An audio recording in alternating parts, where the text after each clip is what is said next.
ang panliligaw ay isang giyera, ako ang mangingibabaw sa kanila. At kung ang pag-ibig ay mahahaling tulad sa digmaan, handa akong lumaban ng pakibaka, maipanalo lang kita.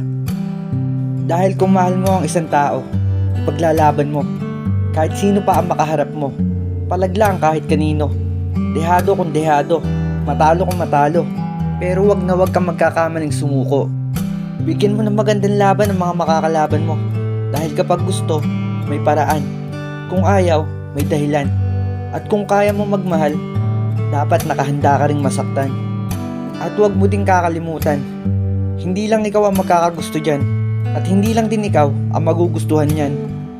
Maraming nakapila, maraming nakaabang, marami kang makakasagupa at makakalaban, makakabangga at makakasagutan. Kaya lakasan mo ang loob mo, hindi ka pwedeng panghinaan. Tapang lang, dapat mong galingan at patunayan ang sarili mo para hindi ka masapawan at maagawan. Kaya itataas ko na ang dalang bandila bilang tanda na handa na makipagsapalaran. Pumasa sa hamon at paligsahan, nakipagsabayan sa karamihan, nakipagtuos at tagisan, nalakas lang ng loob ang puhunan. Sa katunayan, hindi ako marunong manligaw at manuyo. Pero para sa'yo, magbibigay ako ng exemption. Partida ko na yon. May the best man win. At sisiguraduhin kong ako yun. Survival of the fittest, matira matibay. Ipapakita kong ako ang the best among the rest, and the rest is history. Ako ang pinakamahusay. Kumpiyansa lang yan sa sarili. Kaya nagibang anyo at bihis, nagpabango at naglinis, nagpasiklap, nagpa-impress, nagpakitang gilas ng walang mintis. Ginalingan, hindi. Ganyan lang ako mag-express ng nararamdaman. Kung kailangan bakuran, babakuran. Baka kasi mapasok pa ng kung sinong nilalang. Kaya effort kung effort. May pag-gift check, cake at flowers. May pa-dinner date pa pagkatapos sa magaganda at magagarang private resort. Yung atensyon at ang oras, pati na din ang panahon at ang bukas. Sa'yo ko lahat yan itutuon at ipararanas. Shoulder to cry on. Kung kailangan mo ng tagapakinig o makakausap, lumingon ka lang sa likod. Nakabukas ang aking mga palad. Lagi akong tutugon sa iyong mga tawag. Sasamahan kita kahit sang lakad. Ibibigay ko ang lahat. Gagawin ko ang nararapat. Dahil para saan pa ang mga galos at sugat, mga planong naisulat, kung hindi ko maipapakitang ako ang karapat dapat. Try lang ng try hanggang magtagumpay. Better luck next time, malay mo, dumating na ang pinakahihintay.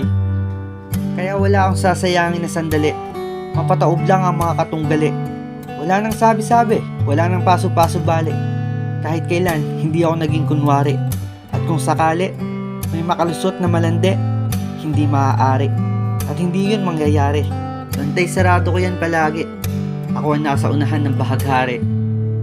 Pero kung may mapili ka na makapiling at makasama sa mga lakad mo at gala, sa hirap at ginhawa, magiging masaya talaga ako. Lalo na kung para sa ating dalawa. At kung mangyaring hindi ako ang pipiliin mo, hindi ko maipapangako na kaya kong itago yung sakit na mararamdaman ko. Masakit kasi talaga yon, sobra. Kung hindi niya kayang suklian yung pag-ibig mo para sa kanya, kahit sabihin walang kayo at nililigawan mo pa lang siya. Tao lang din ako, may pakiramdam, nagmamahal at nasasaktan. Pero wala kang makikitang patak ng mga luha sa aking mga mata o kumunot man lang ang aking muka. At huwag kang mag-alala, hindi kita gagawan ng masama at hindi kita papakitaan ng hindi maganda. Pero hindi ako magsasawalang kibo. Kakausapin kita. Magrereklamo talaga ako. Magpoprotesta. Kulang na kulang pa ba? Hindi pa ba ako naging sapat sa'yo? Naghanap ka pa ng iba. Bakit kasi hindi na lang ako? Ibinigay ko naman ng lahat at ibibigay ko pa.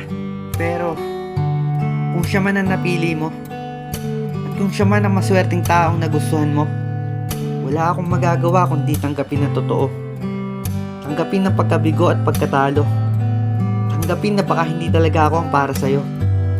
At bilang respeto ko sa inyo, ako na mismo ang lalayo. Itataas ko na ang puting bandera. Ihahagis ko na ang puting tuwalya. Ang pakiusap ko lang, sana huwag mo siyang iwanan. Huwag mo siyang lokohin o paiyakin man lang. At wag na wag mo siyang sasaktan. Dahil kung mangyari yon, titiyakin ko at sisiguraduhin ko, gagawin ko ang lahat para wala ka nang balikan.